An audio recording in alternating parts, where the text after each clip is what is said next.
जय माँ दुर्गा आदि शक्ति की जय हो। जय महाकाल, जय जय महाकाल।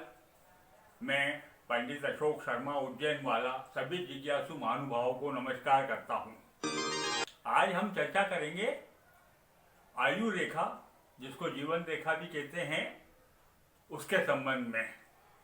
आयु रेखा या जीवन रेखा आपके गुरु पर्वत के नीचे से हृदय रेखा, फिर मस्तिष्क रेखा और उसके नीचे वाली रेखा जीवन रेखा या आयु रेखा कहलाती है, जो शुक्र के पर्वत को, जो अंगूठे से बुद्धि वाला हिस्सा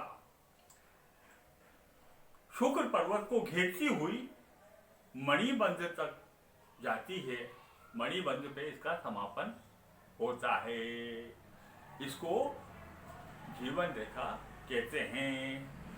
जीवन रेखा या तो मस्तिष्क रेखा से मिलती हुई निकलती है या गुरु पर्वत से के नीचे से निकलती है। कभी कभी गुरु पर्वत से भी निकलती है। और जो गुरु पर्वत से निकलती है वो आदमी भावना प्रधान, मन संवेदनशील ज्यादा होता है, उसमें दिली भावनाओं से ज्यादा होती है और भावना प्रधान जातक कहलाता है। आपकी जीवन रेखा गहरी रेखा हो, गहराई लिए हुए हो और स्पष्ट हो और मणिबंध तक जाती हो, तो वो जीवन रेखा जिसमें हल्का गुलाबी कलर हो सबसे अच्छी जीवन रेखा होती है। और ये बताती है कि जातक अपनी पूरी जिंदगी में स्वस्थ रहेगा, प्रसन्नता वाला व्यक्ति रहेगा और बढ़िया और अच्छी जिंदगी जिएगा। आप मेरा वीडियो देख रहे हैं, आपको अच्छा लग रहा है, मेरे चैनल को आप सब्सक्राइब कीजिए और अपने मित्रों को शेयर कीजिए। सामान्य परिस्थितियों में यह माना जाता है कि आयु रेखा का जो प्रारंभिक स्थल है, वो प्रारंभिक स्थल से लेके जो उसका समापन स्थल है, उसमें रेखा जितनी ज्यादा लंबी होगी सामान्य परिस्थितियों में, तो उसकी आयु उतनी ही अधिक रहेगी। किंतु विशेष परिस्थितियों में हम हृदय रेखा भी देखते हैं, मस्तिष्क रेखा भी देखते हैं, स्वास्थ्य रेखा भी देखी जाती है। उसके बाद ही सही निर्णय आता है। अब आप जब आयु रेखा को देखते हैं तो आयु रेखा की लंबाई को देखिए और आप ये मान के चलिए कि आयु रेखा का प्रारंभिक काल से जो कहाँ खत्म होती है, वो वैसे उसका आखिरी का समापन मणिबंध के यहाँ है, किंतु वो कहाँ समाप्त होती है। यदि वो मणि शुक्र के घेरे को पूरा, शुक्र के पर्वत को घेरते हुए पूरा मणिबंध तक जाती है, तो वैसे तो मनुष्य की आयु 120 वर्ष मानी गई है, किंतु अपन औसत वर्ष मानते हैं और ये मानते हैं कि वो शुक्र के घेरे को पार करके अंगूठे के पार्श्व स्थल तक आती है।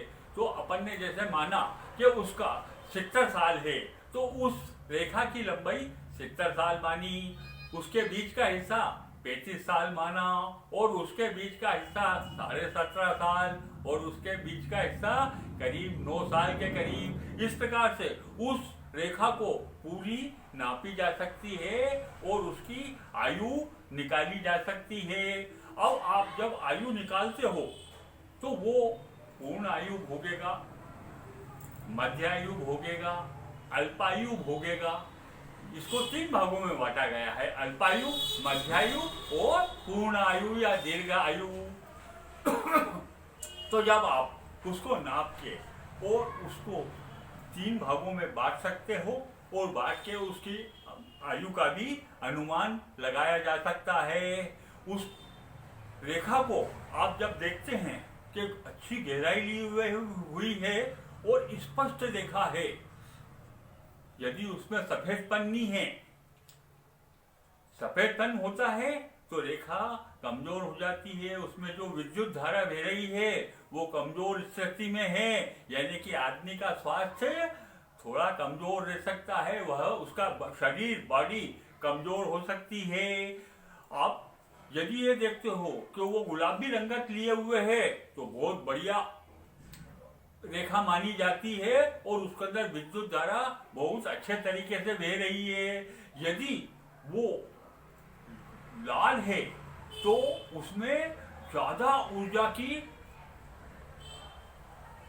विद्युत धारा बह रही है।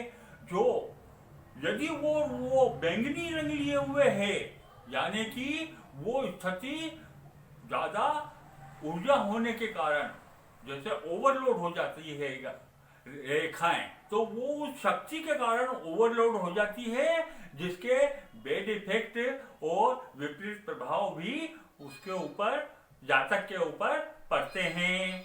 अब जब आयु रेखा को आप देखते हो तो आपने ये देखा कि मान लो आयु रेखा छोटी है और हृदय रेखा भी छोटी है, मस्तिष्क रेखा भी छोटी है, तो वो छोटी की स्थिति हो, तीनों रेखा और छोटी है तो आपको आयु के संबंध में स्पष्ट मालूम पड़ जाएगा।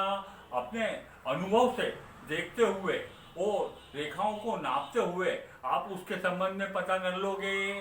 और यदि मध्यायु है तो आयु की रेखा वैसी रहेगी और दीर्घायु है तो आयु की रेखा वैसी रहेगी। अब आयु रेखा से जब आप स्वास्थ्य को देखते हो तो आयु रेखा में यदि द्वीप बने हुए हैं, डॉट हैं, या उसके अंदर स्टार बना हुआ है, तो आपको ये देखना है कि ये उसको स्वास्थ्य की गड़बड़ी के क्रॉस बना हुआ है, तो ये स्वास्थ्य की गड़बड़ी को बताते हैं। यदि प्रारंभिक स्थिति में है तो आप समझ जाइए आयु के आयु का नाप लेके कि कौन से वर्ष में जो है इसको कौन से स्वास्थ्य की तकलीफ हो सकती है। यदि मध्यायु के अंदर है तो आप उसके आयु निकाल के मध्यायु में क्या स्वास्थ्य की परेशानी आएगी ये बता सकते हो। और यदि समापन स्थिति में हो तो भी आप ये बता सकते हो कि कौन सी आयु में उसको स्वास्थ्य खराब होने की स्थिति रहेगी। अब स्वास्थ्य जो है वो किस संबंध में, किस रोग से स्वास्थ्य खराब होगा, यदि इसको देखना है तो आपको क्या करना है कि आयु रेखा में से यदि कोई रेखा शनि की तरफ जाती है या शनि पर्वत के ऊपर जाल हो तो आप समझ जाइए शनि जन्य रोग यानी कि पक्षाघात। यदि गुरु के ऊपर इस प्रकार से होता है कि वहां जाल हो या यहाँ से कोई ऐसी रेखा जो गुरु पर्वत पे जाके हुक नुमा बनती है तो आप समझ जाइए तो रक्ताघात से पीड़ित होने की संभावना रहती है। और यदि सूर्य की तरफ रेखा जाती है तो वो मस्तिष्क रेखा को यदि काटती है तो मस्तिष्क रेखा मतलब मस्तिष्क संबंधी रोग को बताती है। और यदि वो हृदय रेखा को काटती है, आयु रेखा से, जीवन रेखा से निकल के कोई रेखा हृदय रेखा को काटती है तो हार्ट, हृदय जनित रोग मतलब हार्ट के संबंध में कोई रोग की संभावना दिखती है। और यदि वह रेखा आयु रेखा से निकल के चंद्र की तरफ, चंद्र पर्वत की तरफ जाती है तो आप उस रोग के बारे में ये पता कर सकते हो कि कौन से स्वास्थ्य संबंधी रोग उसको होने की संभावना है। यदि आयु रेखा में द्वीप बने हुए हों, डाट हो, ऐसी हृदय रेखा में द्वीप और डाट हो, और मस्तिष्क रेखा में भी हृदय, मस्तिष्क रेखा में भी द्वीप डाट हो तो आप उनका नाप निकालिए, हृदय रेखा का भी नाप निकालिए, मस्तिष्क रेखा का भी नाप निकालिए और आयु रेखा का भी नाप निकालिए और उसको टैली करने की कोशिश करिए। ये चीज अधिकतर कई हजारों हाथ देखने के बाद, कुंडली देखने के बाद, दूसरा हाथ देखने के बाद अनुभव से आती है।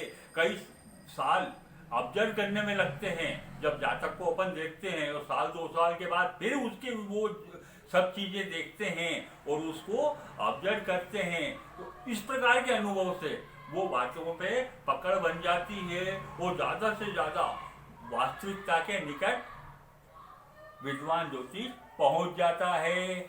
आयु रेखा का इतना ज्यादा महत्व है कि जब जातक यदि विशेष परिस्थितियों में ये बात पूछता है, तब विशेष परिस्थितियों में ही बताने की विद्वान ज्योतिष को प्रयास करना चाहिए। आयु रेखा के मामले में जातक संवेदनशील होता है, इसलिए उसमें पूरा समय देके और पूरे अनुभव से इस बात को देखा जा सकता है और उस रोग का भी पता किया जा सकता है। आज इतना ही, फिर मिलेंगे। जय महाकाल।